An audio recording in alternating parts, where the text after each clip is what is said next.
La provincia no escapa, digamos, a la realidad provincial. Hoy por hoy, todas las realidad provincias... nacional. A la realidad provincial de las provincias y a la realidad nacional. Bien, ahora sí. Las provincias en general tienen un déficit consolidado del 0,9% del PBI, son 87.000 millones. Más de 15 provincias están en una situación compleja, con un déficit fiscal que obviamente las provincias tienen un déficit consolidado que comparado con el de la nación es un tema relativamente menor. Nosotros tenemos un país que tiene el 6,8% del PBI en déficit fiscal. Es la verdad que una suma realmente importante. Hay que decirlo con todas las letras, el kirchnerismo entregó con 4%. Sí, vos sabés que hasta hace un tiempo el país se financiaba con emisión. Sí. Hoy el país se financia con endeudamiento. Sí. Ese endeudamiento es muy nocivo porque las dos cosas son nocivas. En realidad el endeudamiento con emisión es nocivo porque genera inflación, hasta el día de hoy no la podemos controlar. Pero el endeudamiento digamos, por sí mismo genera intereses. Vos sabés que estamos gastando 25.000 pesos por segundo en intereses. Hay un informe muy interesante. Perdón, ¿en intereses en qué? Como consecuencia del déficit fiscal.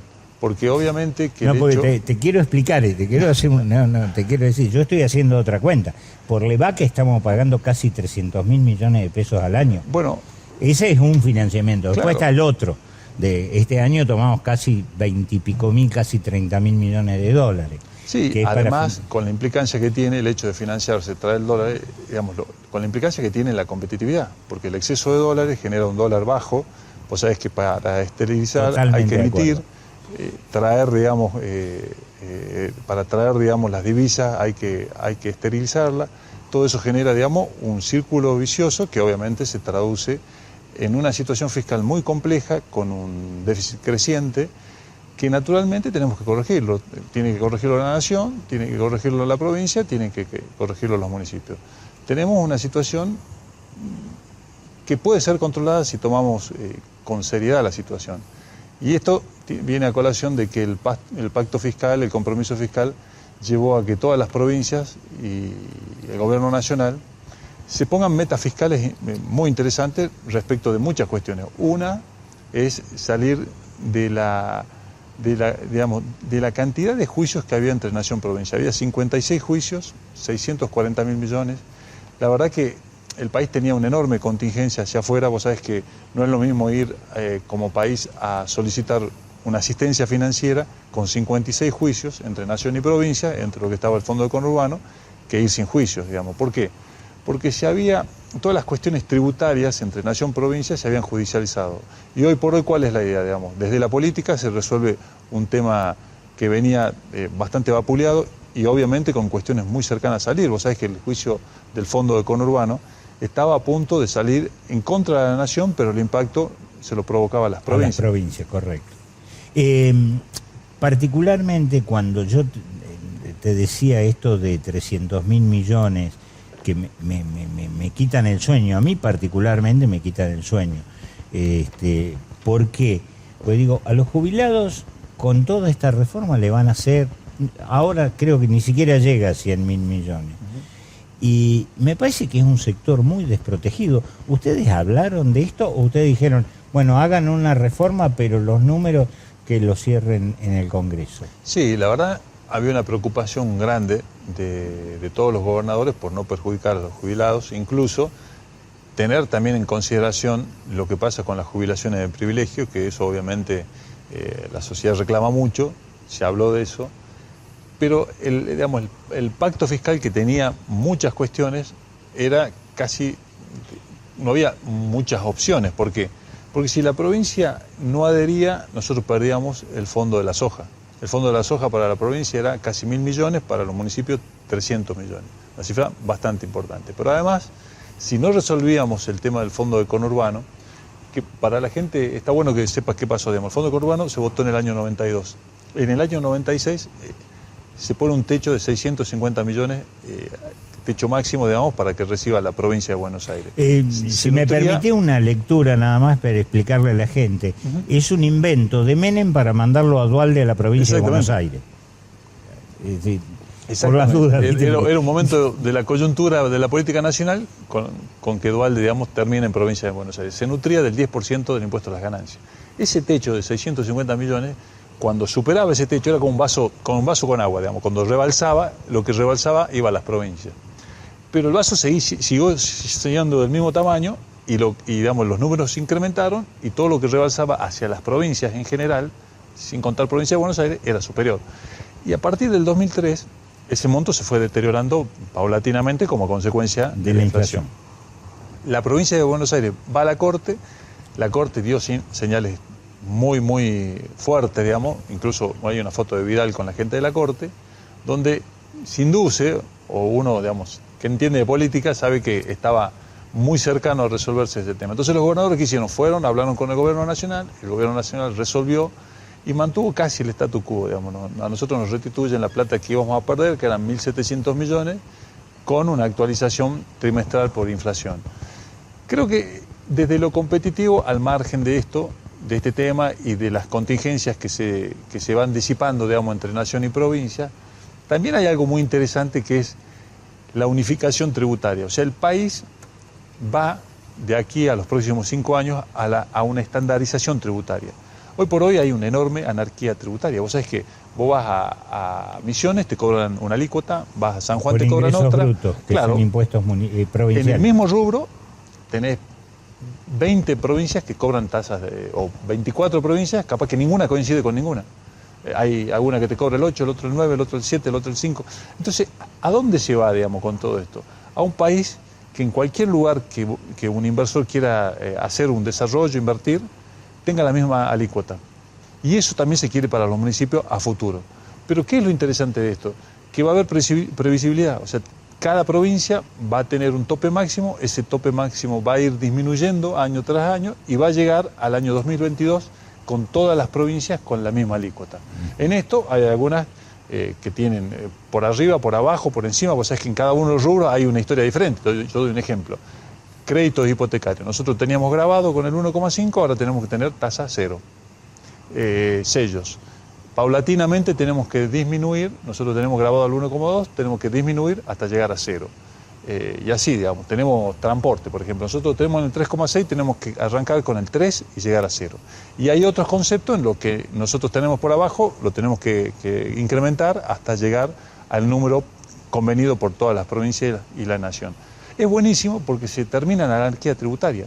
Y es buenísimo porque vos sabés que cuando alguien hace una inversión desde afuera, lo primero que te dice, mostrame la estructura tributaria nacional, provincial y municipal, cuáles son las tasas en cada uno de los casos, hace su estudio de costo, proyecta 15 años y hace su evaluación económica sobre si es necesario, si es bueno, si invertir en nuestro país le produce, digamos, obviamente una rentabilidad a la empresa que quiera venir a nuestro país. La realidad es que esto va a generar una percepción muy buena desde afuera, un país mucho más serio, que mantiene sus reglas, que hay un criterio unificado y que no de la noche a la mañana se cambia una alícuota y te vulnera una ecuación económica de una empresa que hizo una proyección para 15 años.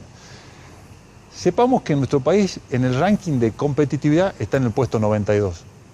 O sea, visto desde otro punto de vista, hay 90 países mucho más atractivos que nuestro país para invertir. La gente, traducido a la gente, ¿por qué las cosas en Chile salen más baratas que en Argentina? Y bueno, por una cuestión muy simple, porque producirla en Argentina no es que nuestros industriales produzcan mal y a un costo, digamos, y lo hagan, digamos, con un costo alto, no.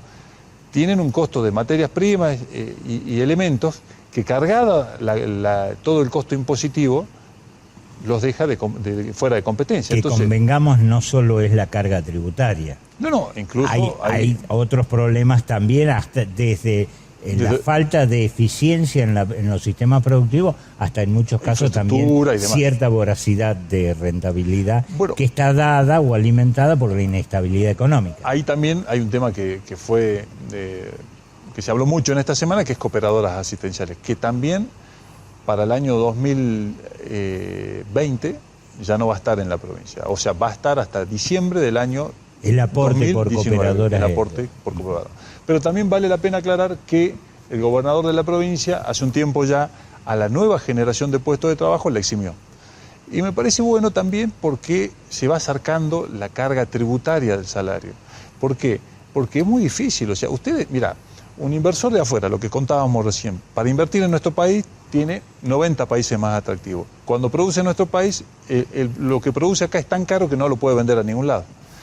Vamos al caso de una persona, y vos lo decías casi también entre líneas cuando conversábamos recién, una persona que tiene una X cantidad de dinero en nuestro país, tiene para poner en Lebac la plata y ganar el 28%. Pues imagínate, en un año ganan el 28% haciendo nada, leyendo el diario, tomando un café. Es más, hay una publicidad de un banco que pone a la gente corriendo diciendo que está ganando plata en el banco. ¿Cómo va a invertir para producir? Bueno, vos fíjate, y una persona que toma la decisión de invertir, a fin de año, ¿qué le pasa? Tiene que pagar impuestos a las ganancias, tiene que pagar el IVA, tiene problemas con los empleados, seguramente tiene algún juicio dando vuelta. Es toda una decisión, o sea, generar un clima de inversión en nuestro país es todo un trabajo, pero no solo el trabajo del gobierno nacional, que está haciendo todo muy interesantemente desde lo competitivo. Y yo digo, desde la búsqueda de la competitividad está muy bueno.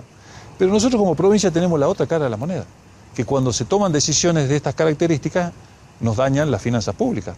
Yo voy a dar un ejemplo. Cuando ustedes saben que el impuesto al cheque, hasta hace unos meses atrás, un tiempo atrás, cada entrada y salida de dinero en el banco te cobraba un 0,6. Sí. Impuesto a los débitos y créditos bancarios. 0,6 cuando depositaba, 0,6 cuando lo sacaba. Una empresa cuando sumaba todo eso, le daba un monto X, podía tomarse el 34% de eso y eso lo utilizaba como pago a cuenta del impuesto a las ganancias.